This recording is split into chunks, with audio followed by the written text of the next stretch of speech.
أعوذ بالله من الشيطان الرجيم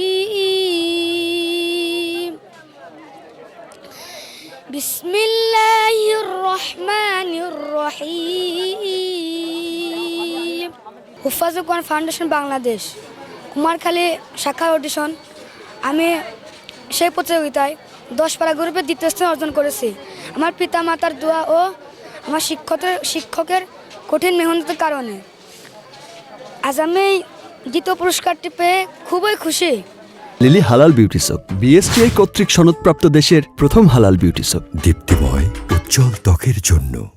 হুফাজুল কোরআন ফাউন্ডেশনের ঘোষিত সেই প্রতিযোগিতা ইনশাল্লাহ অংশগ্রহণ করেছিলাম, পুরস্কার পেয়েছি।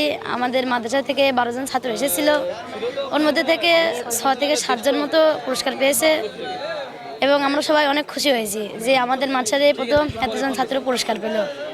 তাই আমরাও খুব আশাবাদী যে আমরা মাদ্রাসার অনেক ছাত্র সবাই একদিন আসবো, এসে সবাই একদিন পুরস্কার ছিনিয়ে নিয়ে আমরা অনেক বড় কিছু হবে ইনশাল্লাহ। আমি হুফাজুল কোরআন প্রতিযোগিতায় অংশগ্রহণ করেছিলাম, 5 পারা গ্রুপে অংশগ্রহণ করেছিলাম। সেই প্রতিযোগিতায় আমি 5 নাম্বার হয়েছি। আমি অনেক শুকরিয়া আদায় করি, আলহামদুলিল্লাহ। আজকে যারা উত্তীর্ণ হয়েছে তারা আগামী 10 তারিখ সোমবার কুষ্টিয়াতে জেলা প্রতিযোগিতায় অংশগ্রহণ করবে এবং এরপরে জেলায় থেকে বিভাগে উত্তীর্ণ হবে।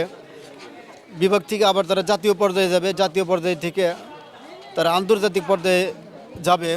আমি আল্লাহ তাআলার দরবারে শুকর আদার করি যে সমস্ত ছেলেপেলে প্রতিযোগিতায় অংশগ্রহণ করছিল তাদের উত্তরোত্তর উন্নত ভবিষ্যৎ কামনা করি। আজকে হুফাজুল কোরআন ফাউন্ডেশন এই একটি সংগঠন আমাদের খুবসা কুমারখালী থানার বিভিন্ন কওমি মাদ্রাসার হাফেজদের নিয়ে একটি প্রতিযোগিতামূলক অনুষ্ঠান ছিল।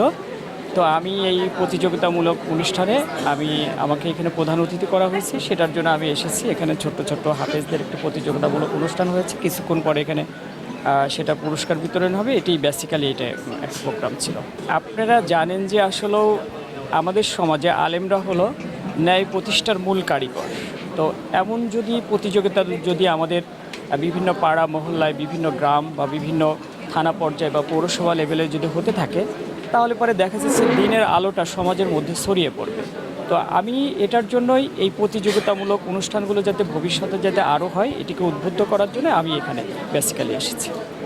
ইনশাল্লাহ অবশ্যই এই সামাজিক কর্মকাণ্ডগুলো আমি বিগত দিনেও করেছি এবং সামনের দিনগুলোতে আমি অব্যাহত রাখতে চাই।